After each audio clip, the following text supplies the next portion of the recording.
Hello everyone, today we are going to discuss about heart valves. So, coming to the function, the major function of heart valves is to open and close in response to the pressure changes as the heart contracts or relaxes. And as we all know, we have four valves, and each of the four valves, it helps us to ensure one-way flow of the blood. In other terms, the valves helps us to ensure the unidirectional flow of the blood, and simultaneously they prevent the backflow.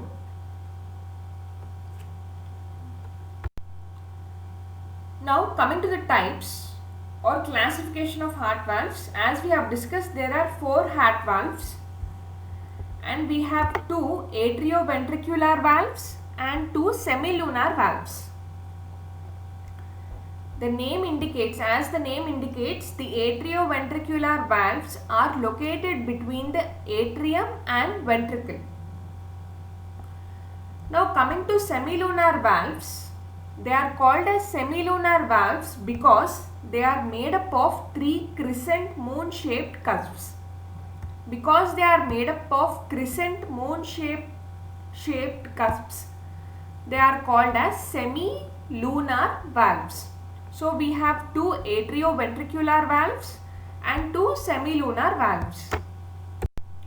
Now coming to atrioventricular valves.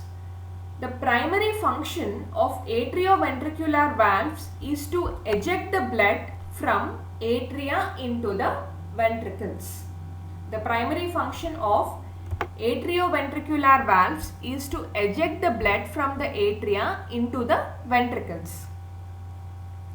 And as we have discussed, there are two atrioventricular valves, the right atrioventricular valve and the left atrioventricular valve. The right atrioventricular valve is also called as tricuspid valve, whereas the left atrioventricular valve is called as mitral valve or bicuspid valve. These are important points. The right atrioventricular valve is called as tricuspid valve because it has three cusps, whereas the left atrioventricular valve, it is called as bicuspid valve because it has two cusps, and it is also called as mitral valve. Now coming to the primary function of tricuspid valve, it helps the passage of blood from right atrium to the right ventricle.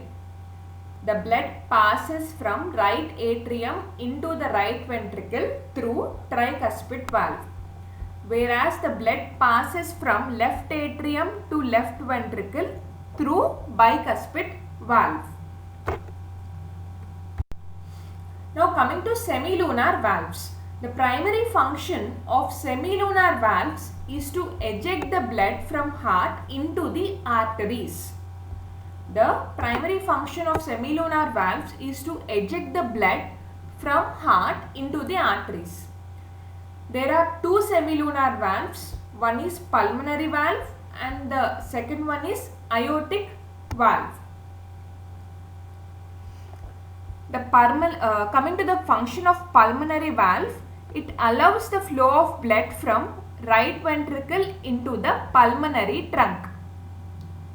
The pulmonary valve allows the flow of blood from right ventricle into the pulmonary trunk, whereas the left semilunar valve or aortic valve, it allows the flow of blood from left ventricle into the ascending aorta.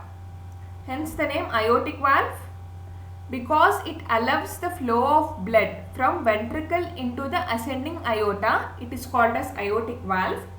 And because this allows the flow of blood from right ventricle into the pulmonary trunk, it is called as pulmonary valve.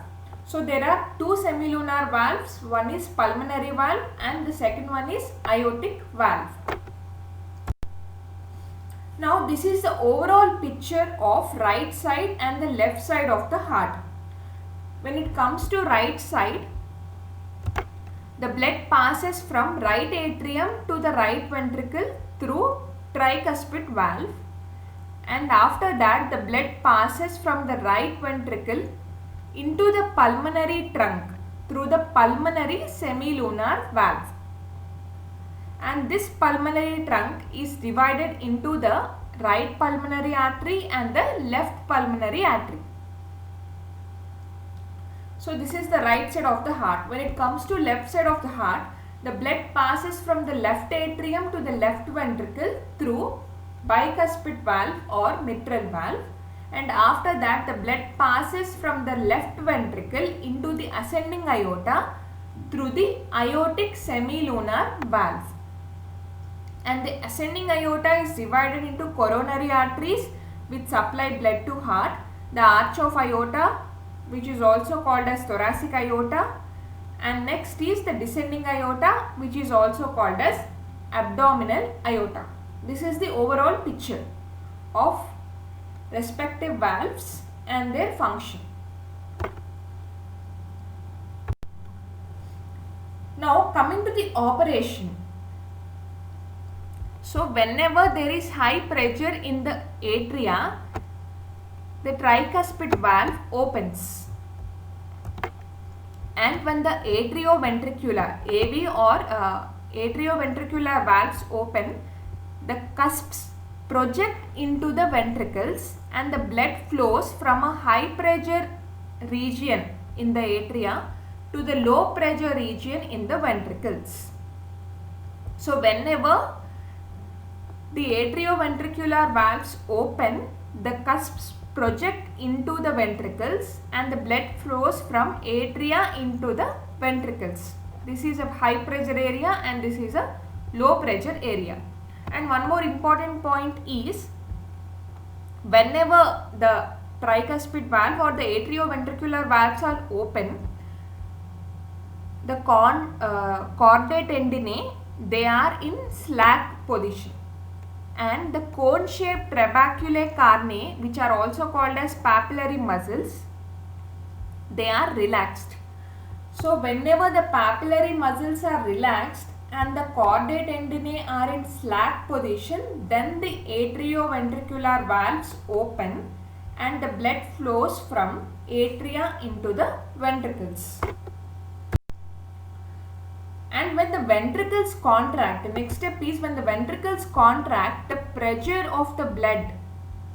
When the ventricles contract, the pressure of the blood drives the cusps upwards. These are the cusps, they are driven upwards until their edges meet and they close the opening. When the ventricles contract, the pressure of the blood drives the cusps upwards until their edges meet and close the opening. So in this case, the chordae tendineae, they are taut, and when the papillary muscles contract, they pull and tighten the chordae tendineae. So whenever the atrioventricular valves are closed, the chordae tendineae are taut and the papillary muscles are contracted.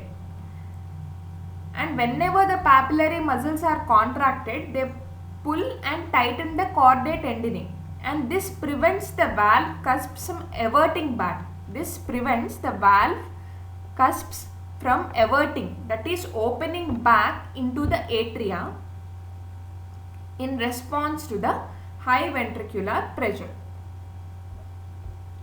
So this is the overall picture of atrioventricular valves functioning.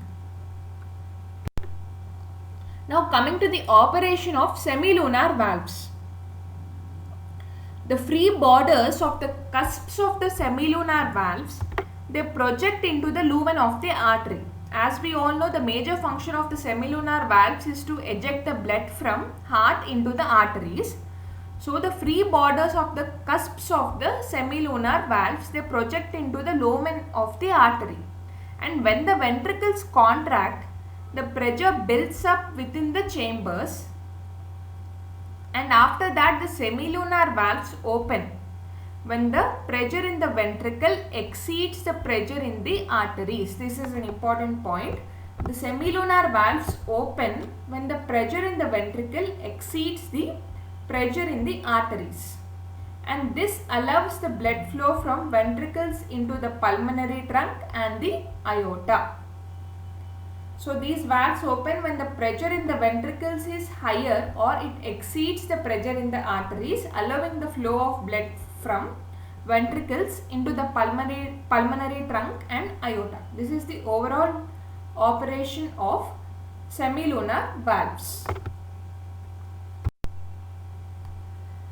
One more important point is how the backflow of blood from the ventricles into atria and the backflow of blood from the arteries into the ventricles is prevented. Because as we have discussed, the primary function of valves is allowing the unidirectional flow of blood and preventing the backflow. So now coming to the how backflow of blood from ventricles into the atria is prevented. The papillary muscles, they contract and tighten the chordate tendineae. As we have discussed earlier, the papillary muscles, they contract and tighten the chordate tendineae, and this prevents the valve cusps from everting, that is opening into the atria in response to the high ventricular pressure. Because the papillary muscles are contracted and the chordate tendineae are tight, this prevents the backflow of blood from ventricles into the atria.